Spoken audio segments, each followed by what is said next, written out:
क्या लगता है 2024 के चुनाव में क्या माहौल है आजमगढ़ का? आजमगढ़ का माहौल तो निरहुआ के रहते हुए मोदी जी का असर ज़्यादा पड़ रहा है, यही देखने में आ रहा है।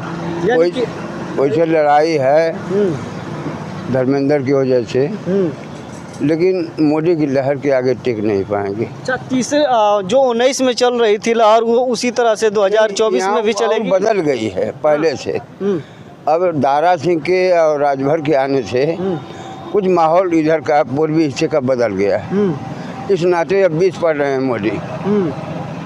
अब तो राजभरों का वोट जाएगा यानी? हाँ, चौहानों और राजभरों का वोट अब इस बार जाएगा, उस बार बदल गया था।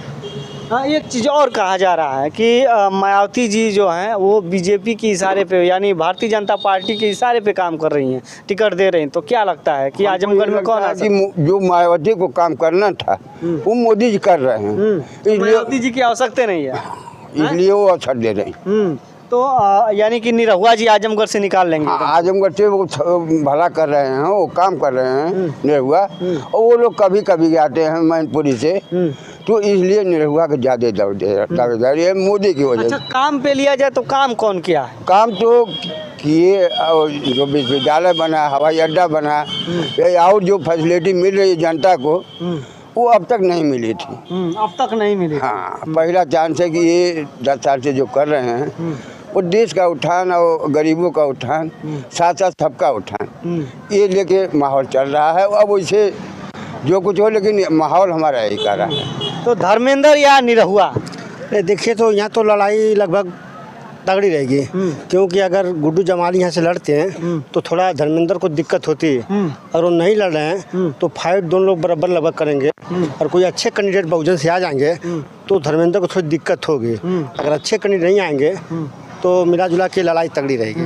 चाचा जी, मुसलमान जो है कि अब जमाली जी की वजह से अब तो चला गया है इनके सपा पार्टी के तरफ। वैसी साहब एक बहुत कट्टर मुसलमान को उठाए हैं यहाँ, पहले घोषित कर दिए हैं आजमगढ़ से, वो उनका मुकाबला कुछ करेंगे।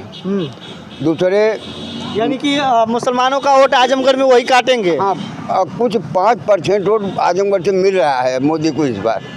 हाँ, मुसलमानों का वो सदस्यता लिए हैं यहाँ के कई चांसलर और 2-1 मास्टर प्रोफेसर, इसलिए कहा जाता है कि ये 5% वोट मुसलमानों का आजमगढ़ में निरहुआ को मिलेगा, मोदी को। यानी कि इतना विश्वास है? सही बात है? नहीं, वो तो बात सही है, लेकिन उतनी आजमगढ़ में लगभग हमको जहाँ ले है कि समाजवादी के वोट मुसलमान ज़्यादा फेवर में रहते हैं, देंगे भी। लेकिन यहाँ चाचा जी गलत बोल रहे हैं? गलत नहीं बोल रहे हैं, देंगे, लेकिन जो है यहाँ की लड़ाई आजमगढ़ में थोड़ा मोड़ा लफड़े बात चलती है। यहाँ थोड़ा क्लियर नहीं हो पाता कि कौन कहाँ जीतेगा, कौन हारेगा, क्योंकि मुसलमान और यादव बेल्ट जो है ये बराबर है, इसलिए थोड़ा मिला जुला के कट रहे हैं इस बार। पड़ता है हार जीत में बहुत अंतर कम पड़ता है, तो 5% कट रहे हैं, यानी कट रहे हैं। और कुछ ओवैसी साहब के वोटर्स जो हैं कट्टर मुसलमान, वो जमाली से कम नहीं है कट्टरवादी, लेकिन नहीं, जहाँ जाना वहाँ जाइए, और नहीं तो फिर कांग्रेस और अन्य पार्टियाँ में नहीं करेंगे, मायावती गठबंधन नहीं कभी नहीं करेंगे, क्योंकि उनको जानते हैं कि हम गठबंधन करेंगे तो हमारे लास्ट में और दिक्कत होगी उनको, इसलिए नहीं करेंगे। वो अकेला रहेंगे और लास्ट में कभी कभी वो आएंगे, कभी उनको फ़ायदा मिलेगा तो भाजपा से मिलेगा, इसलिए वो गठबंधन किसी से नहीं करेंगे। तो मायावती जी जब गठबंधन नहीं करेंगे तो धर्मेंद्र जी के ऊपर प्रभाव पड़ेगा कि नहीं पड़ेगा? लेकिन अच्छे कैंडिडेट यहाँ टिकट लेंगे। अभी देखिए यहाँ क्लियर नहीं हुआ, बहुजन का क्लियर नहीं हुआ। अगर बहुजन क्लियर होगा तो कोई भी आएगा तो अच्छा आदमी आएगा और वो अच्छा वोट काटेगा भी। तो डगमगा सकती है धर्मेंद्र की नैया? क्यों, अगली बार डगमगाई थी ना गुड्डू जमाली से, उसी तरह कोई कैंडिडेट दूसरा आएगा तो फिर डगमगा जाएगी धर्मेंद्र। अब की लग रहा है कि अब की तो और ज़्यादा बवाल चल रहा है भाजपा की, शायद और सीट बढ़ सकती है। अगली साल बढ़ नहीं थी, अब की तो बड़ी बड़ी बवाल हुआ, बड़ी बड़ी चीज़ बनी है, तो और बढ़ सकता है वोट। एक चीज़ और पूछना हम चाहते हैं कि 400 से पार, लगभग 400 से थोड़ा मोड़ा भले अंतर हो जाए। प्रधानमंत्री जी कहते हैं कि 400 से पार, 400 कर रहे हैं तो 400 में शायद 2-4 फुट कम हो जाए, लगभग 400 लगभग पहुँच जाएगा। अच्छा, 400 पहुँच जाएंगे, यानी मोदी जी फिर प्रधानमंत्री बने? पक्का, तीसरी में तो आ चुके हैं, हैट्रिक मारेंगे। चलिए भैया, और आपका क्या कहना है कि धर्मेंद्र या निरहुआ? निरहुआ। कैसे निरहुआ? भाई वो काम किया है, काम कर रहा है। क्या काम किए हैं, कुछ बताएंगे? सरकार दोनों डबल इंजन की सरकार है, काम कर रही है भाई। हाँ, यानी कि डबल इंजन की सरकार है, काम कर रही है। कुछ काम बताएंगे? लोग तो कहते हैं कि मुलायम सिंह यादव जी से लेके जो है कि अखिलेश यादव जी से लेके मुलायम सिंह यादव जी जो किए थे, मुलायम सिंह यादव जी जब रहते तो जब पब्लिक उनकी तरफ झुकाव रखती, लेकिन प्लस हो गया मुलायम सिंह यादव नहीं, यहाँ जो काम करेगा विकास करेगा उसी को जनता मानेगी। यानी कि विकास के नाम पे जो है कि अखिलेश यादव भी रहे हैं यहाँ पे पीछे है। दूर बेरोजगारी दूर, देखिए बेरोजगार कितने दूर हैं, इसको भी उठा के देख लीजिए पूरे भारत में। यानी कि मोदी जी के राज में बेरोजगारी बढ़ी है। बेरोजगारी किसी के राज में हर समय पहले से ही बढ़ी है। हाँ, आज ही से नहीं। हाँ, इससे कोई प्रभाव पड़ेगा? नहीं पड़ेगा। बेरोजगारी से कोई प्रभाव नहीं पड़ेगा? नहीं पड़ेगा। महंगाई से कोई प्रभाव नहीं पड़ेगा? महंगाई से क्या प्रभाव, अब जनता त्रास्त है लेकिन प्रभाव ही नहीं पड़ेगा। हाँ, क्या चाचा जी? हाँ।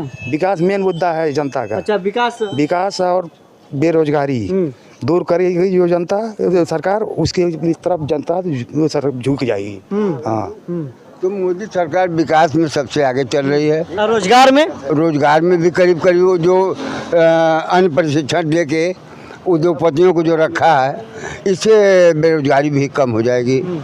और कई ऐसे काम किए हैं वो। तो किसान आंदोलन क्यों कर रहे हैं अभी? किसान आंदोलन कुछ लोग कर रहे हैं और प्रांतों के नहीं। पंजाब वाले हमेशा हाँ, पंजाब वही हरियाणा वगैरह के कुछ उसमें मिली-जुली पार्टियां हैं जो देशद्रोही हैं, असली किसान नहीं है। तो अलग अपना देश बना रहे हैं। उन्हीं लोग को महंगाई बढ़ती है और लोग को नहीं, किसान को पैसा नहीं मिलता है। वो लोग हमेशा विरोध किए, अगली बार भी किए थे, फिर भी किए हैं, उनसे कोई मतलब नहीं है।